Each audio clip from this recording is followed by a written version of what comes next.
Hi, EO Nation. BradStevens with the EO Atlanta chapter coming to you today. I'm the CEO of Entreholic, and I'm excited to share with you some exciting information that I learned about several years ago that redefined how I got things done in my personal life and business, and excited to share that with you today. Hopefully it's going to make an impact and change how you think about getting things done in your world to save a lot of time and money in a much more efficient way. So, to that, we're going to start on the topic of time. It's the one thing that once it's gone, it's gone. We can't get more of it. And we all want more.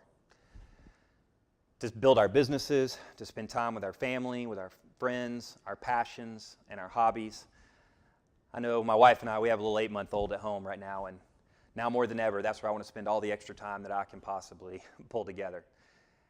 And as entrepreneurs, we know more than ever how critical time is.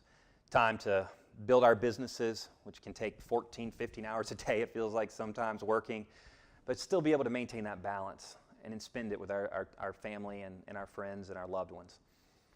So it means a little something different to everyone, but life is only getting busier and busier, it seems like, every day, and time is more important than ever.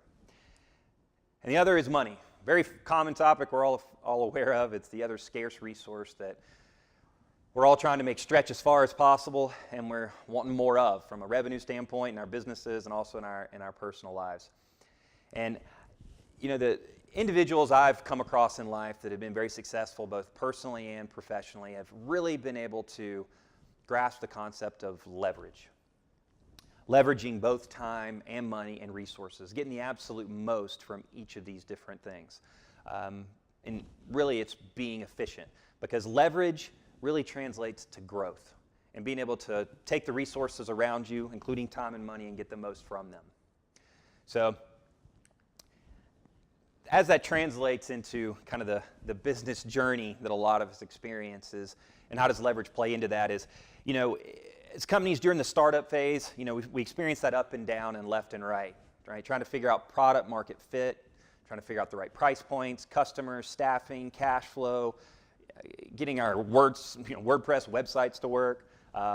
So experience that up and down, and eventually we start getting to point B, hopefully, which is where you're starting to get a little bit more predictability in the sales process, you're starting to get a little bit more traction, more sales and growth. But then that's where that growth ceiling comes in, right? Where we kind of hammer against it, and we got to get to that next layer, and it pushes us in terms of skills and ability and resources. Next layer of staff, people, systems, processes, where that money and time have to go even further. And a lot of people either deflect, right, and don't quite get through that growth ceiling. Where we all want to be is that point C, where we're scaling with profitability and getting to that next level, and what I call shattering the growth ceiling. And I'll argue that the point, you know, particularly from A to B, and as you're kind of getting through that growth ceiling, is where leverage is most critical. Leveraging time, money, and people where you're working, you know, on your business versus in your business, and really taking the strategy and execution to that next level. So, particularly critical at that stage is leverage, and you know, continue it on as you grow your business, but really important to have that mindset, which is the most important thing, is a mindset of leverage and growth. So I'll share real quick a funny story for me and how I, you know, rammed against that ceiling and trying to figure out some answers on getting to that next place. And I call it the game-changing Mexican dinner. So it was about 4 years ago. My wife and I went out to a Mexican restaurant with some friends of ours, and as a buddy of mine, and you know, I've been an entrepreneur my whole life and started companies in different industries, and so he and I always talk shop, and he was telling me about a website that he had just gotten done for his father, who had bought a piece of land, turning it into a wedding venue, and wanted a website. And he got this incredible site done for $250. And I was blown away. I had just spent $3,000 on getting a website done. So he told me about this platform he was using, and I went home that night, and I literally did not leave the computer for about 5 hours. I was blown away with what the capabilities were. It opened up a whole new world of opportunity and resources I wasn't aware of. And I found out it was what I'll call kind of more standard things, particularly in our business, that we were trying to get done. Blogs, social media management and advertising, brochures and graphic design, videos, press releases, white papers, market research, pricing research, infographics, even telemarketing, even operational things such as bookkeeping. Just opened up a whole other world of things I was able to get done, very high quality, at a fraction of the cost that I was expecting or had been quoted locally, and rapid turnaround. Just tremendous amount of resources available. That I just hired a marketing director for my company and had a marketing support person, and this just empowered him to be able to do 10x what he was able to do before in terms of budget and time. Just redefined our capabilities. And I knew from that moment on it was going to redefine how I was going to do everything going forward, both in business and personally. And then learned about some more crafty things. Once I started understanding the whole freelancer outsource market and the global reach, realized there's people that will log in and manage the LinkedIn accounts of my sales reps. Actually log in and go and connect with up to 1,000 targeted contacts and even do the messaging back and forth for them on complete autopilot for a fraction of what it would cost. I didn't even know that was a possibility. And then custom lead lists with data scraping. Data scraping is probably one of the most valuable things that I've learned. There's so much data and information on the web and in directories and available that, if assembled properly, is so powerful from a business and personal standpoint. In our company, we were selling to the dental market, and I was able to get a list of 1,000 custom targeted leads on the dental market with their name, email, phone number, LinkedIn profile, Twitter handle, Facebook page, list of 1,000 for less than $150 in less than 4 days. Incredible. And I was even able to get them to put in where they graduated from dental school. So when we sent an email, we could put in the subject line, special offer for graduates of X dental school. Talk about open rates going through the ceiling. So it was just tremendous what we were able to do. And even on a personal basis, use the same type of thing. My wife and I were trying to figure out a wedding venue to get married and wanted to get into a rustic barn somewhere in the north of the state. So instead of spending 3 hours on a Saturday researching that, hired an outsourcer, and for less than $15, we had a whole list of every single place on the web, their phone numbers, email addresses, so we could reach out. Just saved us a lot of time and effort. I'll share on a personal basis another way that we leverage this kind of a resource is my father actually is a great woodworker, and last Christmas he made these custom play kitchens for my little nieces. Beautiful pieces of furniture. And posted pictures on social media, and people went nuts about it, and he started thinking, wow, maybe we could make this into a business. Well, what's the first thing you got to figure out? Pricing. And for this to work, the price point would need to be more like $1,000, $1,200 for these custom play kitchens. So how could we find out? So I hired an outsourcer, and in less than 2 days and for less than $20, I had a full list of over 200 records of children's play kitchens from the web. The link to the site, the name of the product, the price point, and also shipping, because we needed to know shipping costs to figure out if we could be competitive on that side as well. So I was able to get instant market intelligence. How valuable is that for our businesses and what we're doing when you're trying to start out or you're trying to launch a new product? It was incredible. A lot of examples that we've used this for specifically. And particularly when it comes to marketing and digital marketing these days. It's so complex of a landscape, and there's so many different things to be doing and so many tools. This is an infographic that a guy named Scott Brinker puts together every year at Chief Martech, and he puts all of the marketing technology tools on one infographic. And it went from 150 in 2011 to over 3,500 in 2016. We have no choice but to play in the digital marketing landscape with our businesses. And we have no choice but to get some help, because there's a lot of options out there, and to sort through, to determine the research, do vendors, and determine which ones are the right fit, and then have resources that are cost effective to help us use those tools. And one of the most valuable things that outsourcing has allowed us to do in using affordable resources and cheap or free technology tools is to learn how to not lose money in the warm leads. That's where all the money and revenue is lost in business. Not the ones that buy immediately or the ones that say no, but all the ones that say, yeah, I'm interested. Yeah, I'll download your white paper. Or yes, I'll agree to receive an email from you. And outsourcing and freelancers and technology tools allow us to stay on that nurture wheel, which is if you stay on that nurture wheel and earn the right to stay in front of a person long enough, there will be a life and business event where that transaction will occur. The warm opportunities that maybe not right now or 2 months, but it will occur. And using these resources, which I wasn't able to do before, allowed us to stay in front of individuals and prospects on a long-term basis in a very predictable way to convert sales. So fast forward, so this is what I will argue is going to be the way of executing in the future. And this is just a snapshot, about a dozen countries of resources that we have all over the world that we use to get things done. Very cost effectively, rapid turnaround, have a great relationship with. Everything from a stay-at-home mom in Baltimore, Maryland, who's an unbelievable blog and white paper and press release writer that does very cost-effective work and turn around very quickly, to a woman in Russia that does WordPress email templates, to in Dubai, actually. How many of you have a CRM or email marketing system that's kind of collecting dust and you're not really using it because you don't have the time to go in there and figure it out and load all the emails and the campaigns and the links?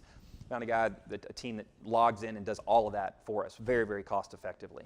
To a woman in Bogota, Colombia that is actually trained in NYU in New York on video editing, and we send our raw video footage, and very, very much at a fraction of cost of what it would normally be, puts video and graphics and music and everything together for us. So, this is what I think we'll see be the way that we execute things, both in our personal lives and also in business. So what's the advantage? So using freelancers is, first of all, they're highly skilled. Most of these individuals are very talented in the very specific skill set.